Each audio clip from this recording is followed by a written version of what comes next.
Cockroach जनता party के 2.0 version के protest शुरू होने वाले हैं, ऐसा उनके लीडर खुद कह रहे हैं। और इस समय क्या स्टूडेंट्स की आड़ में जो आंदोलन शुरू हुआ है वो लॉ एंड ऑर्डर के लिए बड़ा चैलेंज बन जाएगा, क्योंकि पहले ये चैलेंज किया गया कि पुलिस पैलेट गन के यूज करती है। उस पर सुप्रीम कोर्ट ने साफ कहा कि कोई बैन नहीं है, पर हाँ इशू को एग्जामिन कर लेंगे क्या प्रोटोकॉल है। अब दूसरी जो आज ही पिटीशन के ऊपर सुनवाई हुई है बहुत इंपॉर्टेंट है, जहां पे ये प्रोटेस्ट कर रहे हैं कि फेशियल रिकॉग्निशन सॉफ्टवेयर क्यों यूज किया जा रहा है। मतलब वहां पे 3,000 क्रिमिनल्स आए पर पुलिस चेहरा ना देख पाए कि कौन क्रिमिनल है। एंड में ग्राउंड यही दिया जाएगा कि वायलेशन ऑफ प्राइवेसी है, क्योंकि कुछ बच्चे भी थे। तो ये जो अब नए फॉर्म्स ऑफ प्रोटेस्ट आ रहे हैं, इसके अंदर डेंजर आ रहा है। और स्टूडेंट्स का नाम ले लेके कोर्ट में जाके जो कोशिश हो रही है कि पुलिस के हाथ पैर बांध दिए जाएं, इस पे डीजीपी विक्रम सिंह जी से अच्छा कौन बोल सकता है, क्योंकि उन्होंने देखा है कब नेता हाथ बांधना चाहते हैं, कब सिविल सोसाइटी हाथ बांधना चाहती है, और कब किस तरह प्रेशर ग्रुप्स ऑपरेट करते हैं।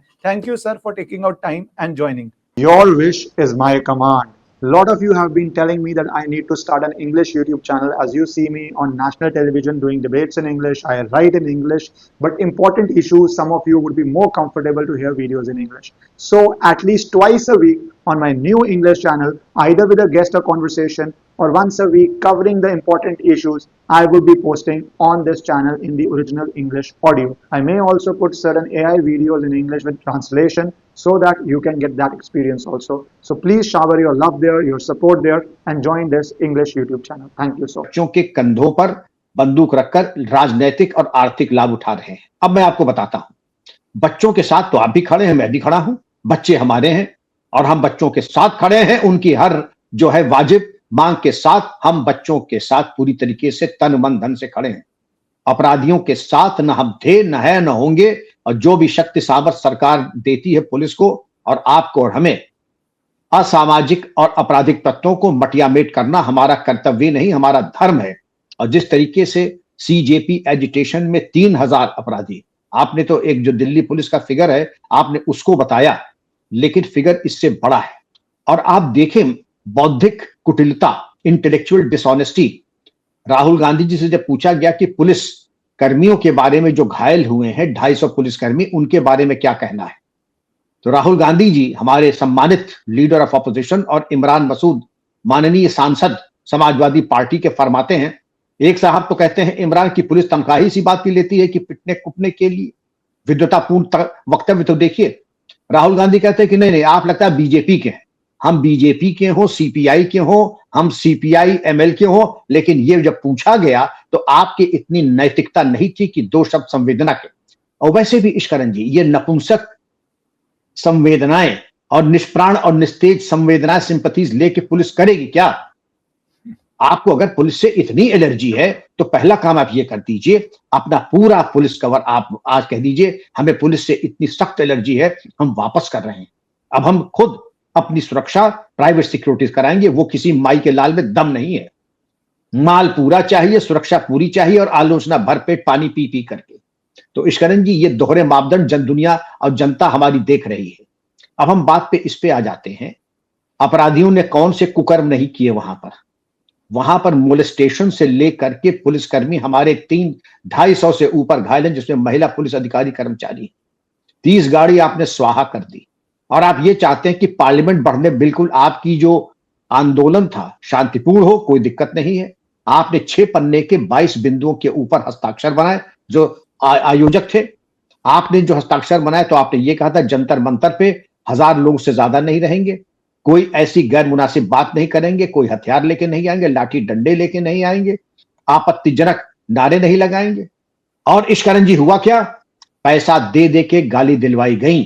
अब तो बहुत सारी बातें आ रही हैं कि जो जितनी माँ बहन की गाली देगा फी गाली के रेट बंधे हैं, और उनको पैसा दे दे करके जो आपके मुंबई के बॉलीवुड के चले हुए कारतूस, बेपेंदी के लोटे, थाली के बैगन, उनको 1-1 लाख रुपए दे करके नचाया गवाया गया, क्योंकि भीड़ तो वैसे इकट्ठा होगी नहीं। तो नचनिए गवैये आने हैं और पैसे की कमी नहीं है, माल मुफ्त दिले बेरहम। तो उन्होंने इन बॉलीवुड के नचनिए गवैयों को भी बुलाया। इनको तो कोई दे देगा। लोग आपने देखा होगा पैसे वाले होते हैं, लाख रुपए देते हैं, आकर के बारातों में भी नाचते हैं। तो ये जो नचनिए गवैये बुलाने का था, अब दिल्ली पुलिस के सामने जब आपने एक एक तार तार करके एक एक क्लॉज, जो समझौता नहीं, जो सिक्योरिटी प्रोसीजर का आपने तोड़ा, तो दिल्ली पुलिस ने तो अभी शुरुआत भी नहीं की है। दिल्ली पुलिस शुरुआत करेगी और आपको यहां से लेके दिल्ली से लेके पुडुचेरी तक जाएगी कि आपने क्या क्या किया। अब फेशियल रिकॉग्निशन सॉफ्टवेयर पे आ जाए, सर्वेलेंस और आइडेंटिफिकेशन, वरना जितनी ये प्रयास पुलिस करती है डेटाबेस तैयार करती है अपराधियों का, उनका हम इस्तेमाल न करें। अपराधी 3000 से क्या 6000 आते रहे, अपना हिंसा का तांडव करते रहे, तब तो बहुत अच्छा है। लेकिन अगर पुलिस से पूछा कि श्रीमान जी आप तो कई बार रेप, बलात्कार, पॉक्सो, हत्या के प्रयास, डकैती, लूट और हर चीज में आप शामिल रहे हैं, तो यहां बच्चों के आंदोलन में क्या कर रहे हैं? इश्करन जी, बच्चों से हमको बोलना नहीं है और बच्चों को अलग करके जो अपराधी हैं उनकी एक तरीके से पैलेट गन छोड़ दीजिए। अब गौर से सुनिए, अगर हमें टोप भी लगानी पड़े तो अपराधियों को मिट्टी में मिलाने की तनख्वाह, मिस्टर राहुल गांधी, पुलिस इस बात की भी तनख्वाह लेती है कि अपराधियों को मिट्टी में मिला दे। और अगर पार्लियामेंट कोई ऐसा नहीं कि पिकनिक स्पॉट वहां जाके बर्गर, सैंडविच और कोक लेकर के या स्टारबक्स की कॉफी लेके जाएं और मटर गश्ती करें, वहां पार्लियामेंट की तरफ अगर बढ़ा कोई हमारे लोकतंत्र के मंदिर में, तो उसके फिर भयावह परिणाम होंगे जिसने इस तरीके का कानून अपने हाथ में लिया। और वहां पर मैं फिर कहता हूं, पैलेट गन बड़ी छोटी चीज है। आपराधिक तत्व, मैं फिर कह रहा हूं, आपराधिक तत्व जो संसद या पीएम हाउस में जाने की कोशिश करेंगे, और मैंने तो 36 साल दिया, पैलेट गन पे इतना हो हवाई हो रहा है, जहां पर हमने मार के गिरा दिया कि लक्ष्मण रेखा यहां है, एक कदम आगे और हम मार के गिरा देंगे, और मार के गिरा भी दिया। जुडिशियल इंक्वायरीज भी हुई, मजिस्ट्रेट इंक्वायरीज भी हुई, और हमारा पुलिस बल, हमको शाबाशी मिली कि आपने वही किया जो कानून आपको अनुमति देता है, जितना अधिकार कानून देता है। फिर तो आप चाहेंगे कि हम खुला छोड़ दें, जो चाहे आगजनी करे, जो चाहे बच्चियों को उठा ले जाए, जो चाहे उनके कपड़े फाड़ दे। ये होने वाला नहीं है, ये नहीं हो सकता है। दिल्ली पुलिस ने भी अपने लेसन ले लिए। जी, आप कुछ कह रहे थे। सर मैं ये कहता हूँ कि पुलिस के हाथ बांधने की कोशिश है, जहां पे भीड़ है वायलेंस हो सकती है। अगर पुलिस वहां कैमरा नहीं लगाएगी तो ये आर्गुमेंट तो फिंगरप्रिंट के समय हुआ था 100-125 साल पहले कि फिंगरप्रिंट आपका राइट ले लेगा, फिर डीएनए टेस्ट में आया, अब कैमरास पे आया। तो भाई पुलिस कैसे पुलिसिंग करेगी जब 3000 क्रिमिनल्स ऑन रिकॉर्ड हैं? कितने सारे ऑन रिकॉर्ड नहीं होंगे जो रिकॉग्नाइज नहीं हुए? तो सर क्या ये आपको एक बेसिक खतरा लग रहा है आज के वर्ल्ड में, जहां पे पुलिसिंग की पावर्स को इतना रिस्ट्रिक्ट कर दो कि वो कंट्रोल ना कर पाए, और जब कंट्रोल ना कर पाए तो पुलिस निकम्मी है या क्रूर है? दोनों तरफ पुलिस की प्रॉब्लम है। इश्करन जी, सही निष्कर्ष। पुलिस को न सिर्फ आप उसके हाथ बांधे और आंख पे काली पट्टी बांधे, बल्कि उसका मनोबल गिरा दें। जिस तरीके से पुलिस की आलोचना हो रही है और लीडर ऑफ अपोजिशन कह रहे हैं कि आप बीजेपी के हैं, और हमारे इमरान मसूद साहब ने जो फरमाया विद्वतापूर्ण बातें, मैं समझता हूं कि उसको मढ़वा करके घर घर में उनके पार्टी के कार्यालय में टांगना चाहिए कि ये जो वेद वाक्य, ये जो विद्वतापूर्ण वक्तव्य आपके हैं, मतलब पुलिस की तरफ से अगर आप बोले तो आप बीजेपी के हैं, तब तो पूरा का पूरा देश जो है बीजेपी का है। क्योंकि पुलिस के साथ तो मैं समझता हूं कि चोट्टों के अलावा सभी हैं, चोट्टों, मवालियों, गुंडों, क्योंकि वही एक है जो कहेंगे कि हम पुलिस के साथ नहीं, बाकी तो 99% तो कहेंगे कि हम पुलिस के साथ हैं। और पुलिस का मनोबल गिराना और आपके जो भी सिक्योरिटी मैकेनिज्म है, जैसे आपने देखा होगा कि जब कभी गांव देहात में इलेक्ट्रिक बल्ब और वायर वो होती, इलेक्ट्रिसिटी आती है, लाइट लगती है, कहते साहब यहाँ लाइट मत लगाइए।